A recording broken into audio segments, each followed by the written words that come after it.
The Supreme Court chamber was tense, filled with anticipation and the weight of history in the making. As the justices prepared to deliver their decision, it was clear that what would be said here would echo far beyond the marble columns of Washington, D.C., reaching into every corner of American life. In a rare and powerful show of unity, the court ruled 9-0 in United States versus Chen, sending a message that transcended political lines and personal beliefs. This case wasn't just about one individual or a single incident. It was about the very future of privacy in our increasingly digital world, where so much of our lives is stored on devices we carry every day. The decision draws a bold new boundary between the reach of government power and the fundamental right to digital security, redefining what privacy means in the 21st century. Every owner of a smartphone, a smart device, or even a modern car is now directly affected by this ruling. Our personal information, our conversations, our locations, these are all at stake. The key question at the heart of the case was simple, yet profound. Can the government force you to unlock your device with your fingerprint or your face, turning your own body into a key against your will? The court's answer was clear and resolute: not without a warrant, not without judicial oversight, and not without respecting the Constitution. This landmark ruling closes a dangerous legal loophole, ensuring that citizens are protected from warrantless digital searches that could expose their most private information. Police departments across the country must now rethink their investigative tactics, adapting to a new era where digital privacy is no longer a gray area but a protected right. At the same time, tech companies have been handed a stronger shield to protect user data, empowering them to stand up for their customers and resist overreach. For ordinary people, this decision is a renewed promise, a reassurance that the privacy of our digital lives is as sacred and inviolable as the privacy of our physical homes, no matter where we are. The decision stands as a powerful affirmation that the Fourth Amendment's shield against unreasonable searches is not just a relic of the past, but a living, breathing protection in the digital age. The unanimity of the decision sends a clear and unmistakable message. Digital privacy is a core American value, one that rises above partisanship and unites us all. This moment will be remembered as a crucial check on government power in the digital era, a turning point that will shape the relationship between citizens and the state for generations to come. The world is watching, and with this decision, the precedent is set. The foundations of privacy and protection have been shaken, and a new standard has been established for the digital age. United States versus Chen began at the crossroads of two fiercely debated rights. On one side, the Second Amendment's guarantee of the right to bear arms, a cornerstone of American identity and personal freedom. On the other, the Fourth Amendment's vital protection against unreasonable searches and seizures, safeguarding the privacy of every citizen. For centuries, these two constitutional rights rarely intersected. They stood apart, each shaping American law in its own way, until the arrival of smart guns changed everything. Smart guns, equipped with fingerprint scanners and digital locks, could only be fired by an authorized user. This innovation, designed to prevent accidents and theft, suddenly forced these constitutional pillars into direct and unprecedented conflict. In District of Columbia versus Heller, the Supreme Court affirmed that individuals have the right to possess firearms for self-defense, cementing the Second Amendment's modern interpretation. Later, in Riley versus California, the court ruled that police must obtain a warrant to search a cell phone, recognizing the vast amount of private data these devices hold, and reinforcing the Fourth Amendment's reach in the digital age. But what happens when the key to a gun is digital, and unlocking it could expose not just the weapon, but also sensitive personal information stored within the device? As technology advanced, states began mandating smart gun features, hoping to reduce gun violence, accidental shootings, and theft. Supporters hailed these laws as a leap forward for public safety and responsible gun ownership. But critics raised alarms about government overreach, the erosion of privacy, and the potential for abuse if authorities could access personal data through these digital locks. Courts across the country split on the issue. Some judges argued that forcing someone to unlock a smart gun with their fingerprint was no different than handing over a physical key, while others saw it as a violation of the Fifth Amendment's protection against self-incrimination. The legal system was thrown into chaos, with conflicting rulings and no clear national standard to guide law enforcement or protect citizens' rights.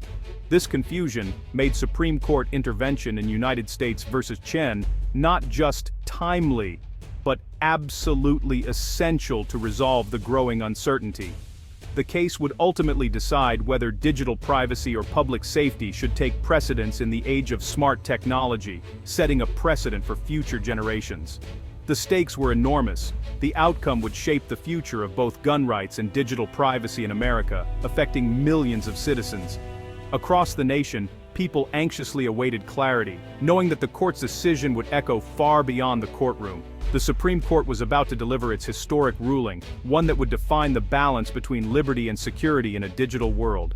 The case centered on Lee Chen, a Colorado engineer whose life changed overnight. He was arrested after a protest in downtown Denver spiraled out of control and turned violent, drawing national attention. At the time, Chen was legally carrying a state-of-the-art smart gun, a firearm that could only be unlocked and fired by recognizing his unique fingerprint.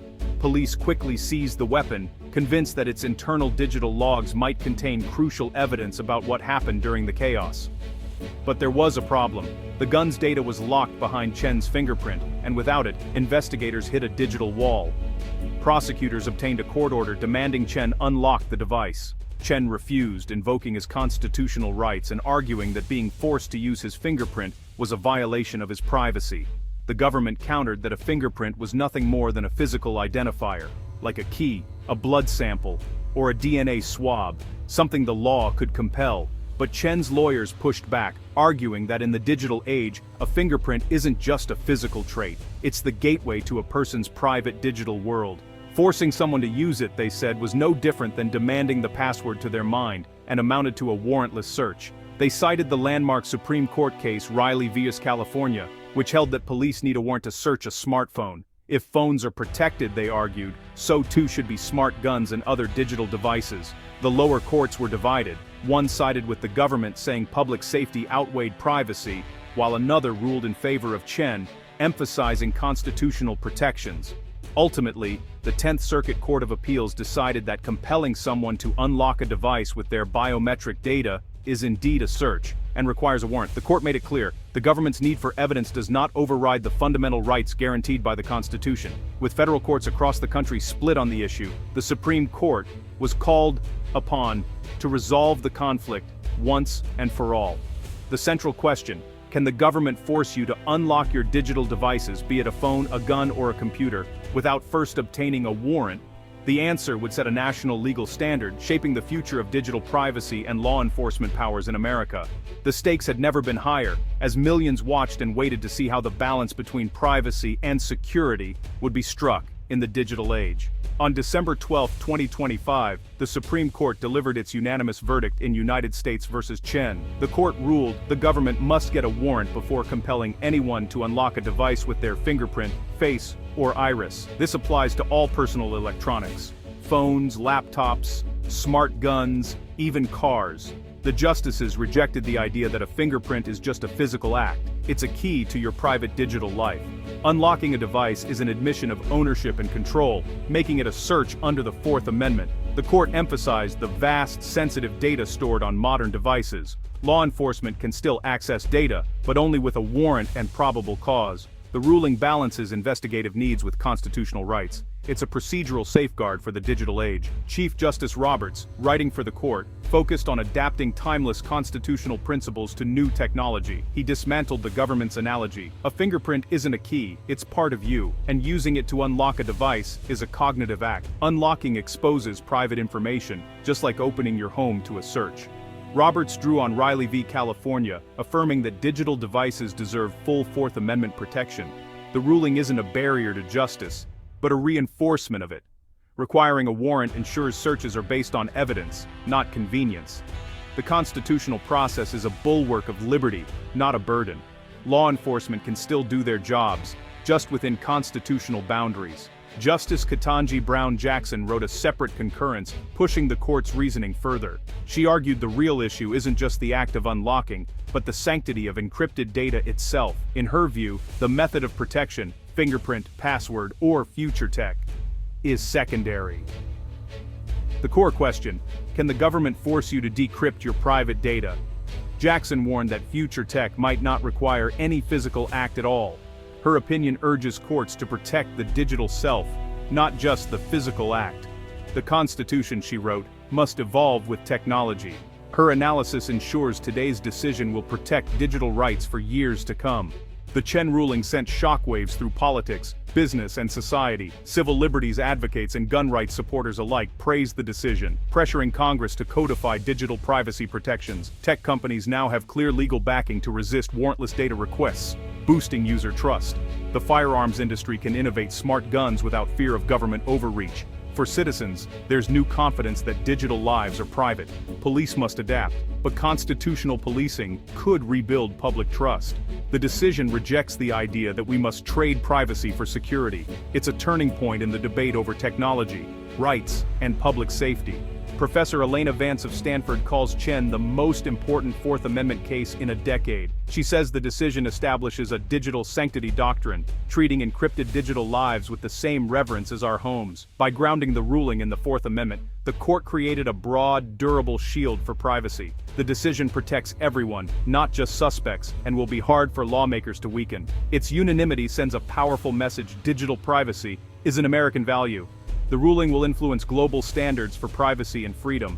In an age of mass surveillance, Chen stands as a declaration that technology and liberty can coexist. It's a victory for digital rights everywhere.